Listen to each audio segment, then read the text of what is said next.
welcome to My Gathering Basket. My name is Danelle. Thank you for coming back once again. I'm a few days late off my normal recording schedule. The way things have worked out between holidays and work schedule, I haven't been able to get to the library to upload this. So I kept thinking I'll just put it off because then I can finish this one other little project. Or, well, I can just get this done. So I'll do it another day and then I have more to show. So, finally time. I think I can get to the library tomorrow and get this uploaded. So I thought I would show you what I've been doing because I finally have a little bit that I can share. So thank you for coming along and hanging out with me for a little bit. Well, let's just start with spinning like I usually do. I've actually done quite a little bit of spinning. I believe last time I was showing you that I was working on some Wensleydale and I got that finished like last night. So very recent finish, but here's my skein. This is from October House and the colorway is Romantic Garden. There's the October House logo and this is 100% Wensleydale. It was a lot of fun to spin. It is very different. I like spinning it. I'm going to be very curious to see how it knits up. That's going to be the real test for me. So it's spun up by yardage. It's going to be, I believe it's somewhere around 250 yards in a 4 ounce, I believe it was 4 ounce, almost 4.5 ounces. But Wensleydale is a pretty heavy fiber. It's pretty dense. So I'm not sure, to me it looks like a heavy fingering weight. I haven't remeasured it since I washed it and let it dry this morning. We are finally having summer. It has been fall. It's felt like October the last couple weeks. And then suddenly yesterday it decided, oh, wait a minute, we need summer yet. So we have been in the high 90s today. And so it was a great day and finally low humidity. So it was a great day for drying woolens. So I took advantage of that. In fact, I finished plying this skein. It's just a 2-ply. And did that because I'm planning on doing a lace shawl. I really think that's the way the Wensleydale would shine. It's not very, I'm afraid it's going to be a somewhat prickly fiber, and that's probably partly because of the way I spun this. I believe last time I was wrong and told you that I was doing this long draw. I think when I did the previous, which is this, also Wensleydale, also from October House, I believe I did this long draw. I did this probably 3 years ago and it's been sitting on a bobbin ever since. And when I got this skein done, I decided it was high time to go ahead and ply this up. So I actually plied this morning. It has not been, I've still got my little ties in it. As soon as I'm done recording, I plan on sticking this in some soapy water and hopefully I can still get it dried today. So, but I believe when I did this, I did it long draw. I don't remember. I am lousy at keeping notes. So, in fact, for the most part, I just don't even try anymore. But I think I did this one long draw. This skein, I was thinking I had done it long draw, and then when I sat down and kind of that muscle memory kicked in, I was actually doing it a worsted draw with a short backward draw. I did that partly, it seemed like because Wensleydale is such a long fiber, it just seemed to, I had a little bit better control if I could hold it with my dominant hand and just kind of pull back. Because of the longer fiber, you needed more distance between your hands. The other thing was I was having a little bit of shoulder pain, and that way I could actually keep this arm fairly stable and just do more motion with my other arm. Plus, it's just fun to experiment with different draft techniques sometimes. So I like how this came out. It did have the color. I had a little bit of blue that came out in the wash water. not bad. I did lose a lot of the blue and purple tones in this skein. If you remember, I had both of these skeins picked out together because they shared kind of a similar purple. And I'm not sure, I don't think that much blue purple came out of the skein in dye. I think it's more a case of optical blending because of the way I spun this and then the 2-ply. Now, if you look closely, I think this is going to be really pretty knitted up. There's still a lot of color variation in it, but it's extremely subtle. I don't think I would necessarily call this muddy. It's just very, very subtle. But I was surprised when I was plying it up, how much, and it's probably not going to show, but did still have some of that purple tone, but it wasn't a dominant color. However, I think because those colors are there, even though it's very faint, I still think this is going to be a fun shawl.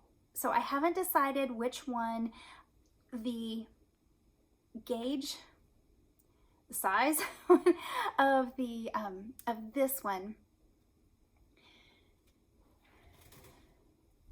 This one I actually spun quite a bit thinner. I haven't washed it yet, and I know there's going to be a little bit of change there. I don't expect a lot. It's more of a drapey fiber, so I don't expect it to fluff up and bloom a whole lot, but there will be a little bit. So this will be closer to 300 yards currently. This one is definitely a little bit bulkier.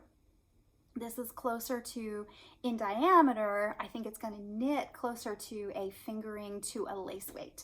But I'm going to be curious to see what it actually is. And this one, I've counted my wraps, but I haven't actually laid the skein out and measured the skein, so I get a closer idea of what the actual yardage is. But I still think that the two will go well together in a project, and I should be able to do a shawl. I'm really thinking, I guess I could do stripes, but I'm really kind of thinking about doing like this as the body and this as a lace edging. So haven't picked out a pattern. I may just go ahead and kind of do something fairly simple and design it myself and just do a basic. I tend to like crescent shawls. One possibility is to do a bottom up crescent shawl, and that would allow me to start with this, do a solid border in a lace pattern, yet to be determined. And then I can pick up from there using the little bit bulkier to make even just a garter or a very simple eyelet lace body to that shawl. So that's what I'm kicking around in the back of my mind. It may get done this year, it may not, but that's where I'm headed with this project. So very excited to have both of these done, and all my wheels are empty right at the moment. I spun both of these on my Ashford e-spinner, actually finding that I use that a lot more than my other wheels anymore, partly because it kind of lives next to my knitting chair, so I can knit for a while and then pick up my spinning and spin for a little bit and then go back to my knitting. So I get a lot more little bits of time doing it that way, but I really need to get back to my other wheels. I kind of miss the treadling. I have a conference of sorts that I'm going to this weekend just for one day. Our guild is doing a demonstration booth at I believe it's the Ozark Homesteading conference this weekend in Neosho, Missouri. And our guild was asked to put together a booth and do demonstration and sell handmade items, that kind of thing. So I'm taking some of my hand-woven rugs and a couple project bags and things like that. Some other people are bringing fiber and drop spindles, and I don't know what else is going to be there. But 4 or 5 of us are going to be there Friday, which is the day that I will be there, and doing demonstrations. So I think I'm going to take one of my wheels. I'm not sure which one yet. Probably my little folding Joy, Ashford Joy, and I need to get a project started on that. It's getting closer. So I've already said that today was crazy warm after having 70s the last couple weeks. 70s, low 80s. It's been beautiful. It's felt like October. And with that comes sweater weather feeling. So I have not been successful at starting a sweater project in several months. And I am really wanting to get back into a sweater. I don't know which one I'm gonna do. I've got several skeins of yarn sitting around that I've tried, and they need to be made into sweaters. So it's a good time of year to get started. I can do a sweater fairly quickly, but I think it would be time to start a sweater spin. So I may go ahead and take down if you've been with me for a while, which this podcast has been going over a year. Totally missed it. Didn't mention it on my podiversary. But we are just over a year. And if you've been with me for that long, number one, thank you. And you may remember that I was starting a sweater spin that I bought the fiber for last fall. And I sampled a lot over the winter, just never quite got the gauge that I wanted, I guess. I wasn't completely happy with my spinning. So I've been playing around with that, and I think maybe it's time to start back onto that project.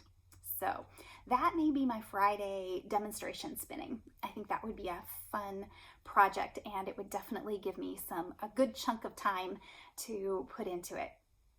So that may be my sweater spin coming up.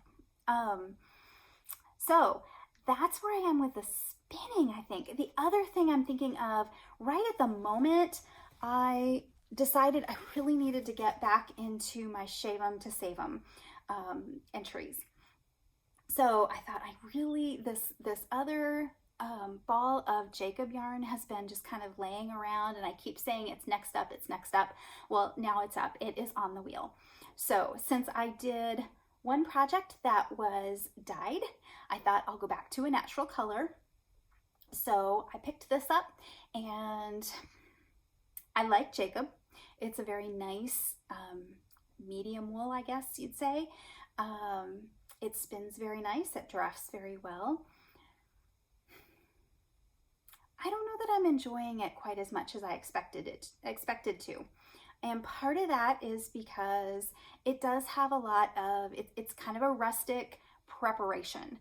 The wool is a little bit more, and I don't mind a medium type wool. I don't mind a more rustic wool. This feels a little bit more, and this is my second batch of Jacob, but it reminds me just a little bit of some of the Shetland that I've done. So that's not either a good or a bad thing necessarily, it's just what it is. But the prep on this, although the drafting is beautiful, I am finding a lot of neps in it, and definitely quite a little bit of VM. So I don't mind spinning that. The wool that I had made into roving at the mill, some of it I skirted and some I had them skirt, and I have said that it does have quite a little bit of VM in it as well. But right now, and normally I don't mind that, but right now I'm really kind of wanting a faster spin. So this is a little bit tedious, and I finally decided that, and this is probably, I may regret this later, but I finally decided that the VM that's in this is not significant. It's mostly little pieces. Some of it I can pull out and you may not even see it. So I'm gonna look like I'm really whining. A lot of it does fall out, and it's just little tiny bits. So a lot of it does fall out, but I finally decided I think my project with this is gonna be a colorwork hat. Long story short, what I've decided is I'm being lazy and I'm just spinning it. And if I can quickly pick out the VM in it, I will. And if I don't, I'm just spinning it in. Like I said, I may regret that later when it comes to knitting, but I think I'm gonna be okay. This may be even more of outerwear. I think I could probably do mittens. That might be another colorwork project. I really wanted to do this oatmeal colored and the darker that I showed you before, and I don't have that skein back from the state fair yet. But I want to use those two because they're both Jacob, and I'm spinning them as close to the same size as I can. So I'd like to do color work with those, and the contrast is really nice. So I'll either do well, actually I may have enough to do a hat and mittens. So that's what I'm thinking. And I really don't think I need especially with mittens, I don't need anything that's super, super finely spun. So when I finally came to that conclusion and started spinning, I sat down and spun up several yards of the roving pretty quickly.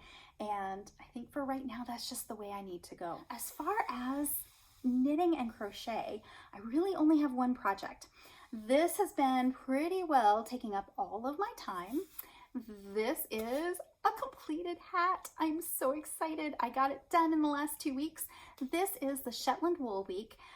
Every year they have a kind of their official hat that everybody is supposed to knit, and then they take a picture of all the people that can make it to Shetland Wool Week and to their opening event. It's a fairly small group of people because they don't have a very big area, I guess. The tickets are, so but it's always fun to see their picture. They usually have, I think it's like 150 or something. They have everybody wearing the official hat. If you remember the bobble hat from several years ago that Donna Smith designed, a lot of people made that. And I think that really, at least for me, that was the first exposure I had to the Shetland Wool Week hat. So this one was the one designed, and the designer said that he wanted to showcase what he would see from the roadside living in Lerwick, Shetland. So he has the fields, the moor with the sheep and the ocean, and the one place I heard that he said this was fishing boats, and then somebody else said it could also be for the oil industry. And then you have this beautiful colorwork star at the top. So I did not get to do this in Shetland wool. I wanted to, but I actually did this in Knit Picks Pallette. So 100% Peruvian Highland wool. And this is the first time I've used Knit Picks Pallette. I've heard a lot of people talk about it for color work. It comes in 500,000 colors, it seems like, and oh my goodness, picking out the colors. I did a quick search on Instagram for the roadside beanie and the color combinations people have used. The actual pattern came in I believe it was three different colorways, the official colorways. One for Jameson of Shetland, one for Jameson and Smith, and I believe the other one was fallow wool, and maybe there was a fourth, I don't have the pattern in front of me, for Uredale. And one of them was all natural colors, shades of browns. It was beautiful. But when you're picking from a computer screen and trying to pick your own combinations of wool, that was just a little hard to see. So I kind of blended a couple of the official color styles or look, and then did my own thing here. And then actually when the colors came, I changed them up again. So, but I'm actually fairly pleased with how it came out. I love that star. Love that star at the top. Knit Picks Pallette comes in, I believe it was 50-gram balls. There are 7 colors in the actual pattern. I only did 6. I left out one. I just did a plain, there was supposed to be a little reddish colored, kind of like a little flame at the top of the ship here, and then that color was in the star. I didn't want to buy a 7th color just for a few stitches, so I went ahead and just adapted it a little bit to make it 6 colors. So I probably have enough left over with a little bit of color swatching out, kind of like the Harriet's hat. I could probably make 2 more hats out of it, and I might. I'm not sure if I'm gonna do another one of this. This one is actually for my dad. So my dad was raised in South America in the Andes Mountains. So the Peruvian Highland wool just sounded appropriate for him. So once I got the roadside beanie off my needles, that's about all the knitting that I have done. I've done a few rows here and there on different pairs of socks, but really right now that's all I've got on my needles is just some socks. And those are mostly in the just knit category. So I need to get another project on the needles. And as I said, It's sweater weather, finally starting to make us think about wearing sweaters. And I really want to get a sweater going. So I think this is what I want to conquer. This skein has been on the podcast before. It's making a second appearance. This is a Miss Babs skein. I've got 3 skeins. I got this, I believe it was 2016, and it has tried to be 2 different sweaters, and I just haven't had the right. I got one that had gauge correct, but because of the variegation in it, the pattern in the sweater just didn't show up. So I pulled that out. And then I had another one that would work really well with a variegated colorway, and I couldn't for the life of me get gauge. So this is, I believe, it's been a while. It's Miss Babs Yowza. So it's a light worsted, and I've got a couple of other ideas in mind. I just need to do some more swatching. I'm not sure what it's going to be, but I love these colors for fall. I think it's going to be, and when I did I just had a little tiny gauge swatch. I just need to do some more playing with patterns because I really want this in a sweater. I think, and the Yowza is just, it's a wonderful soft, it's superwash merino. So it's very squishy. Should make a wonderful sweater. I just have to figure out which one it's going to be. So I really like that light ease that I made, and that's one possibility. But I'm going to I hope, my goal is this weekend to be able to find a pattern so I can get going on it. I'll let you know next time. So that's really about it on knitting. The next thing would be what's behind me. I got my construction quilt done. This is the Haulin Stash quilt. I showed you the pattern last time, and I will try to get all the details down below this time. I did have some problems last time with technology just not liking it. My iPad was throwing some glitches, and I just couldn't get the notes to type out correctly. I intended to go back a couple days later and try it again when I had better internet connection and could maybe get some things done a little better. It was a mess. So I'm sorry if there's ever any questions about anything that I've mentioned. Please don't hesitate to message me or leave a comment. I'll be glad to give you that information. I just didn't go back and fill in the gaps on this last one, so I'll try to do better this time. But the Haulin Stash quilt, it is huge. These, I mean, you can tell this was about a 24-inch block. And basically it's got 3 of these in this quilt, and then you can just barely see it has 3 arrows. If I turn the other direction, you can see a couple of the arrows here. So it's basically 3 different sets with a truck and the 3 arrows. Very simple quilt, but oh my goodness, each of these had so many pieces in it. It's crazy. A lot of fun. I seem to enjoy, apparently I enjoy, because every pattern I pick out has thousands of pieces, it feels like.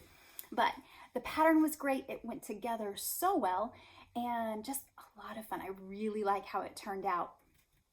And especially being a new long arm quilt owner, I really, and you're not going to be able to see a whole lot, maybe like one here. I found a pantograph that's all construction equipment. So if I can turn it over just a little bit, and I'll try to put in a better picture because yeah, you can't see it. I found a brown, kind of a dirt looking fabric to put on the back, used this bright caution sign yellow thread, and put construction equipment on the back. So you can't see the front.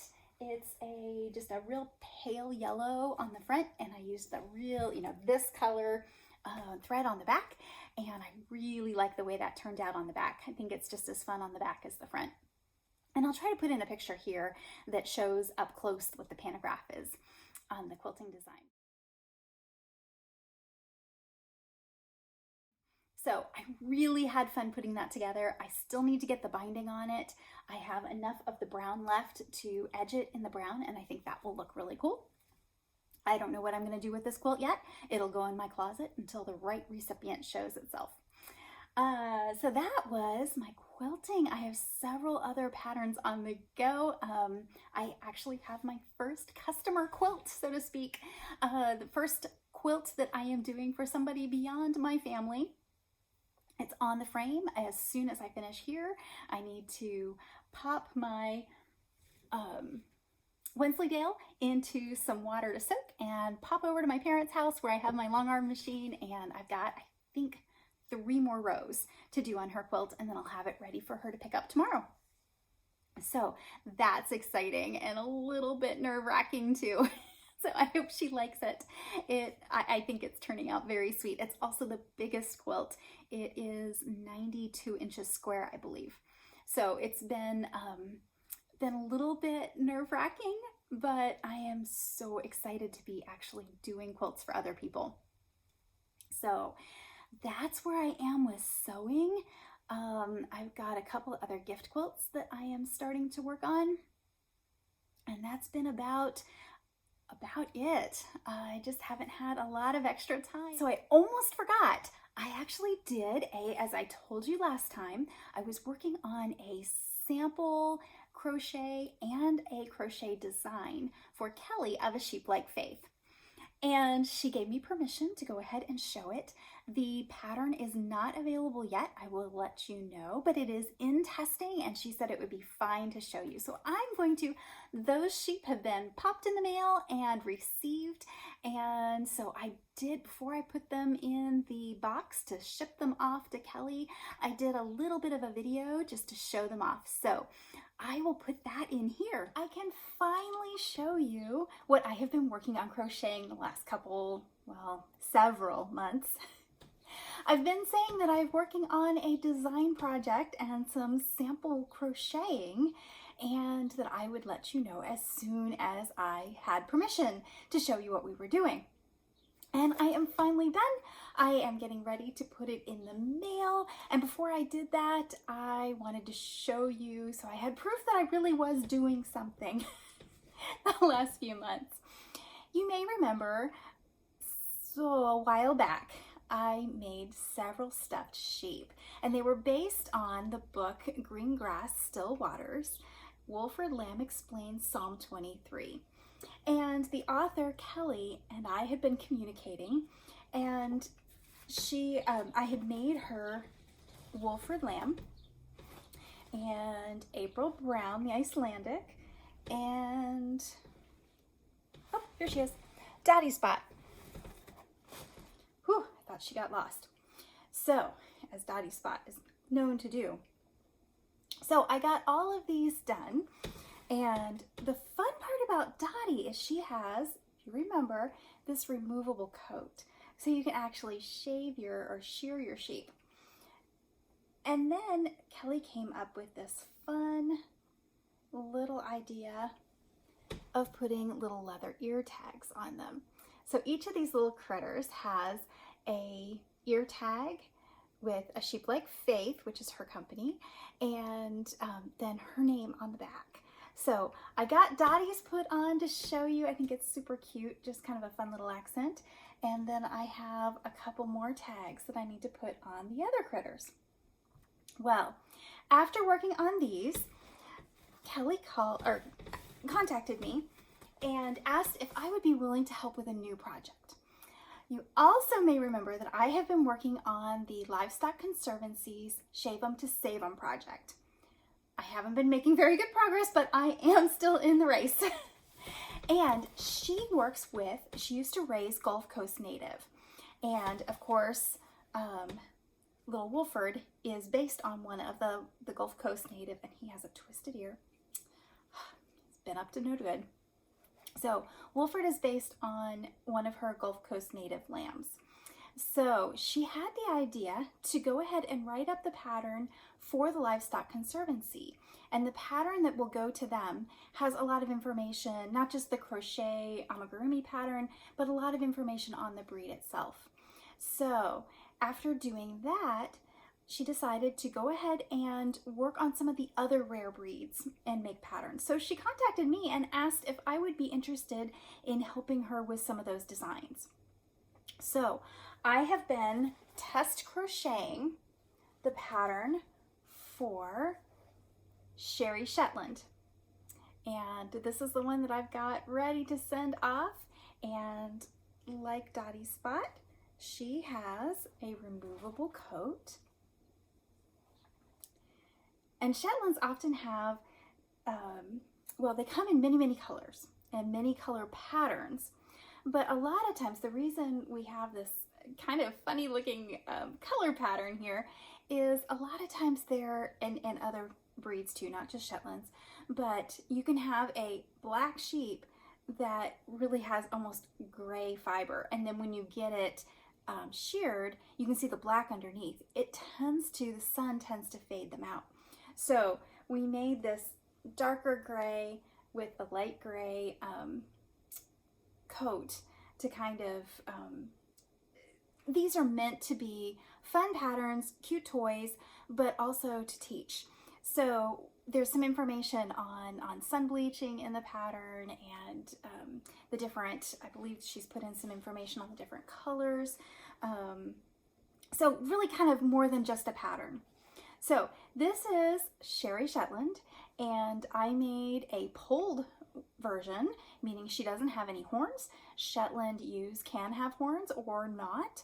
And then another sample, there's several of the test knitters and sample knitters, and a couple of them made different horn patterns. So this will come, the pattern comes with or without the horns. So got that one done, and she is actually, we played with a little bit different yarn combinations. So this is actually I believe it's Peyton's roving wool, so it's a little bit bulkier, so she made a little bit bigger sheep. So anyway, I have been working on this for, oh my word, March, April, something like that, and finally got it all put together. I wanted to wait till the pattern was in its final version, so I had the correct updates and everything done.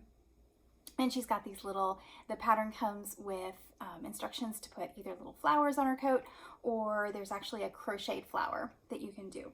So somebody else had done the crocheted flowers, so I did these little ribbon flowers on there.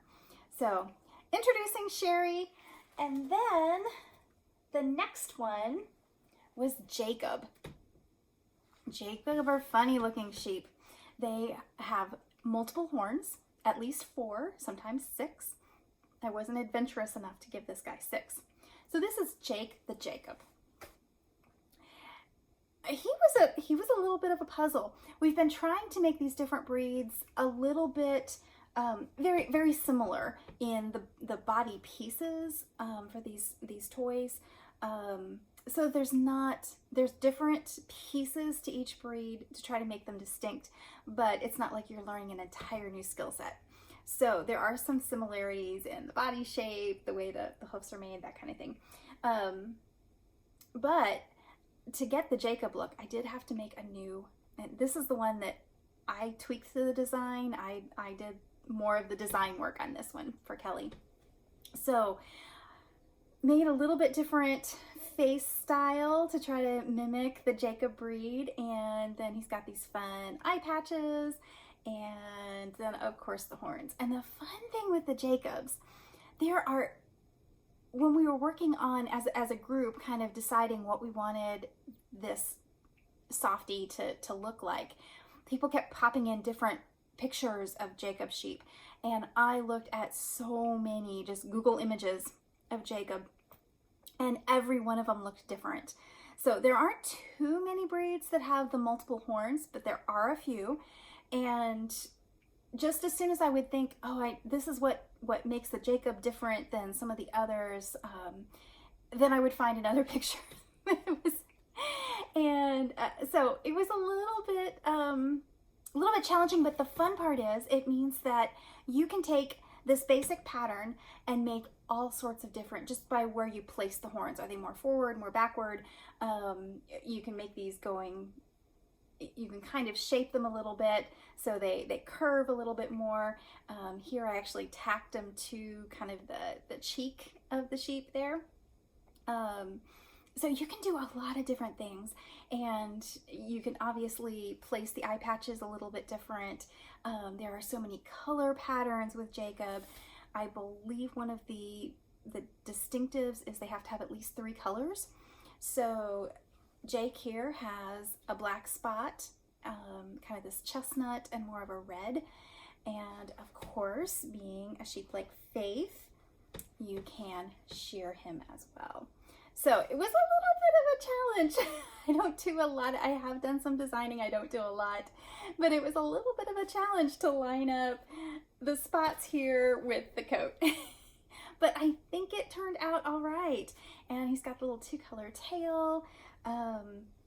We found some tricks to getting him to stand, because with all the bigger head with the Jacob and more horns on him, he really wanted to do a nosedive. So we played around with it as a design group, and figured out a couple tricks that we've put in the pattern. And of course, like I said, you can do all different color patterns. At one point I had played around with making some of the spots circular, and we decided that we kind of liked the square, but shoot, you can do the same thing with the eye patches, the little triangles, and put them on here. You can do all sorts of different things. So, and he's got the little knee patches, kind of like Wolford has. So just lots of fun little details, and his ears want to flop different directions, and yeah, so I was pretty proud with the way Jake turned out. He looks a little funny on screen here, but anyway, that is Jake, and he has been a long time in coming. We were hoping to have this out in May, and obviously it is no longer May. So a little bit behind what we were hoping to do, but oh, I put his coat on backwards. There we go. Okay, I couldn't figure out where his little snap is. That's all it is. It's a little hook and eye in here. I'm trying to do it backwards. So a little hook and eye sewn into the coat, so you can very easily take it on and off. And like I said, in kind of like Sherri Shetland, the pattern, she was going to put in a lot more information about the breed and the wool and the history of the Jacob. So a lot of fun patterns. So there we go. That is one thing that has been occupying my time. I now have quite the flock of different breeds of sheep. So there is the sheep like Faith family so far. And I believe we'll see, there's talk of some more breeds coming. The ones that are being sent to the Livestock Conservancy, these patterns, and Wolford, these 3, these guys are an armful. So these 3 that are the different rare breeds, these guys are going to be prizes for the Shave 'em to Save 'em. So every time you hit 5 different breeds that you've completed a project and you submit them to the Livestock Conservancy, then there are different prizes available. And these patterns are going to be offered as a prize for people that have completed the different breeds. So there's the family. This pattern and these 2 are available on Kelly's website. I believe it's an Etsy site. You can get those, and I think they're on Ravelry as well. So there are ways you can get a hold of these. These 2 are going to be, as far as I know at this point, they're going to be Livestock Conservancy exclusives for now. So there's my crochet.